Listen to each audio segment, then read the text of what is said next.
Erev Tov covering. I'm Stephen Ben-Nun. You're watching Israeli News Live. And friends, we have some very serious breaking news this evening. President Erdogan of Turkey has actually says that his forces are in Syria to end Assad's rule. This is something we brought out to you here on Israeli News Live from the very beginning when the coup that failed inside of Turkey. I said all along that I believe that coup was a staged coup in order to be able to get his tanks and his soldiers inside of Syria in order to topple President Bashar al-Assad. And now the truth comes out in this article by RT News here. Recep Tayyip Erdogan has said that the Turkish army entered Syria to end the rule of President Bashar Assad, whom he accused of terrorism and causing the deaths of thousands. We entered Syria to end the rule of the tyrant al-Assad, who terrorizes with state terror. We didn't enter for any other reason, the Turkish president said at the first Inter-Parliamentary Jerusalem Platform Symposium in Istanbul, as quoted by Hariyat Daily. Now that's pretty much, as far as I can see, that's about the most hypocritical statement I have ever heard of any president that I've ever seen in existence today. I mean, that's about as bad as Fidel Castro, if you ask me. A man that is in prison, tens of thousands of his own people, tortures them in prison and everything else, kills and annihilates and practically tries to genocide the Kurds. He genocided the Armenians in the war back years ago. And of course, he wasn't in leadership at that time, but today he is involved in the genocide of the Kurdish people as well. Now, my question is will Russia intervene for Bashar al-Assad now that Recep Tayyip Erdogan has made it clear his ambition is to topple Bashar al-Assad? He said, I am there to help the Free Syrian Army. Well, in that case, he's helping them, ISIS, al-Nusra, al-Qaeda, and every other thug terrorist group that there is in the nation. And yet the people that are being freed from East Aleppo are saying that they were terrorized by these groups that are inside eastern Aleppo. So the question is what will President Putin do now that he sees that Erdogan is not there for his friend Bashar al-Assad? And now, turning our focus as well with Israel, we know that Israel, sirens have gone off over in the Golan once again. Now, it's been kind of a tit for tat here in the last couple of days. According to the Israeli government, ISIS targeted some of its own men inside of the Golan, so Israel responded with airstrikes on ISIS positions. And now they have also sent mortar shells or rockets back inside of Israel early this morning before daylight. We're finding this out on siren sound in the Golan Heights amid tensions after Israel-ISIS clashes there. I am really getting concerned, friends, of what's going on. And the thing is this a staged front? I kind of wonder, do our own brothers in Israel, do they know? Is this something that they're doing to drag Israel into the battle? Is this something that NATO has planned to get Israel across the border there in order to topple Bashar al-Assad? If that be the case, we may very well see the biblical fulfillment of Isaiah 17, Damascus becoming a ruinous heap. But keep in mind, my Israeli brothers and sisters, I don't think this is what God wants you to do. I really don't. When I look at this whole scenario right here that's going on over in Syria, although I do know clearly it is prophetically prophesied these things would happen, but I just don't feel like this is what we need to be involved in. So we'll have to see. With the announcement of Erdogan here, with the clashes with Israel, and I do believe that Israel has every right to defend itself against ISIS over its border, but it seems very suspect to me that the clashes are happening at the same time that Erdogan says that he's there to topple Bashar al-Assad. And not only he does that at the first Inter-Parliamentary Jerusalem Platform is when he takes advantage of saying this.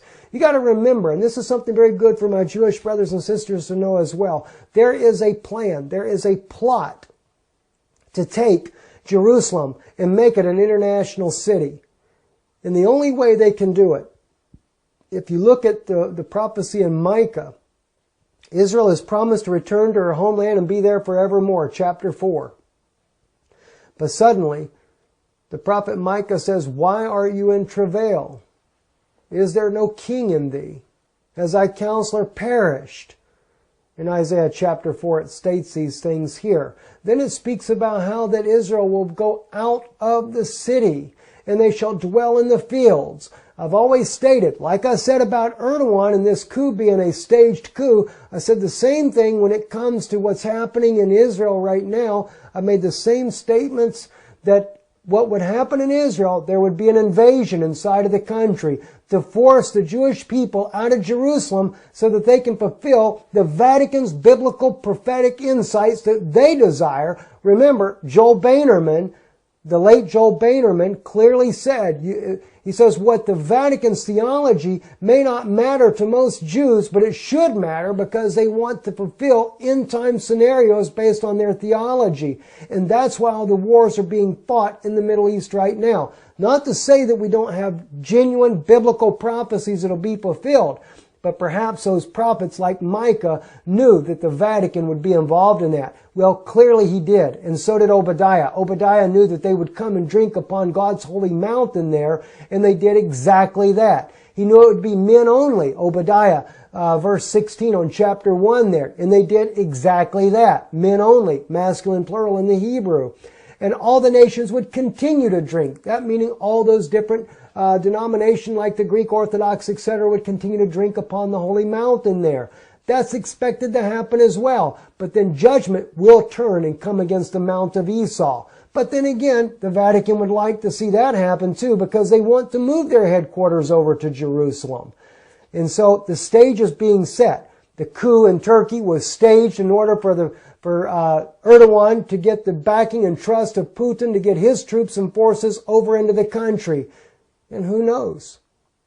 Maybe Bashar al-Assad has been sold out by Putin as well. I certainly hope not, and I'm sure we'll find that out soon enough. I hope that President Bashar al-Assad and President Putin really do have a good relation. But what's going to happen next? It's a setup. And I think it's a setup for the Jewish people, the genuine Jewish people that came to Israel to see the return of the Messiah or the first coming of the Messiah for them in their own thinking. To me, it's the second advent of the Messiah. Now, not the alien version that Pope Francis plans on ushering in for Israel and bringing some kind of demonic being on this earth and call that his Jesus. No, I don't believe in that for one moment.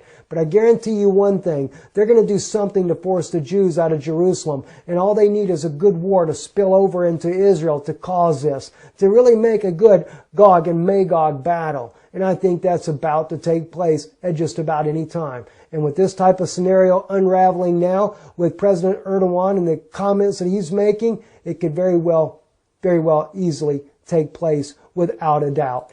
Oh my gosh. Anyway, Prime Minister Netanyahu's defense minister speaks of ISIS on Syria-Israel border following the attempt of the attack of the IDF soldiers on the Golan Heights. And of course, he makes in the statement here that he would do whatever it takes to defend Israel against ISIS and that front opening up there. But again, as I state, I do believe that this may be a staged event as well. Something they're doing to try to drag Israel into the battle. And it could be totally unawares to Prime Minister Netanyahu. I pray to God that he is not aware of it and that it's only a staged thing. But I guarantee you one thing. I'm sure Barack Hussein Obama does know about it. Because that's only the plan. Because he's a good boy for the Vatican, a good Roman soldier to fight their wars for them. Anyway, I'm very sick, guys. I apologize. I got a bad headache from a serious sinus infection, so falling a little bit behind here. We will be back and running again tomorrow, so do pray for me and try to get more information out to you as these things unravel. Again, we know also, too, quickly to mention to you the fires, as I said earlier, burning up in Tennessee, still burning in Israel as well. The fires are burning like nuts over there. And we are seeing all kinds of serious issues. I have another thing I want to share with you as well that got sent to me. Britain, back on, I think, the 17th of... let me just pull this up for you. I'm going to have to kind of do this very crudely because the headache on me right now has been so bad from this sinus thing here that I've got. but I want to share something with you here. This is independent.co.uk. All right, now I'm going to share this with you guys here so you can see this here. All right, just so you can see that there, I wanted you to be able to see. Let me get you a little bit closer there. All right, now I won't be able to put the link in because I just can't do it right now, but I will try. I'll be coming back to this story. The Snoopers Charter passed into law this week. Say goodbye to your privacy. It was a very subtle bill that slipped through the Parliament in the UK, and it says the fact that you're on this website is potentially state knowledge. Service providers must now store details of everything you do online for 12 months and make it accessible to dozens of public authorities. This week, a law was passed. Now, when they say this week, I think this was November 19th, November 19th, so it's about a week old. I was unaware of it. It says this week a law was passed that silently rips privacy from the modern world. It is called the Investigatory Powers Act. If you want to look it up, Investigatory Powers Act. Under the guise of counterterrorism, the British state has achieved totalitarian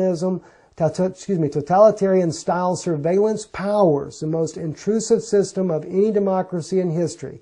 It now has the ability to indiscriminately hack, intercept, record, monitor the communications of internet use of the entire population. The hundreds of chilling mass surveillance programs revealed by Edward Snowden in 2013 were, we assumed, the result of the failure of democratic process. Snowden's bravery finally gave Parliament and public the opportunity to scrutinize this intrusive scale spying and bring state back into check. But unfortunately, it's not doing much good in Britain. I'm sure that's going to go across the span around the world. So much for privacy. Welcome to the New World Order. I'm just waiting for the Pope of Rome to give you his demon Antichrist to say that this is the Savior bringing in peace. Peace and safety when there is no peace. I'm Stephen Benoon. You're watching Israeli News Live.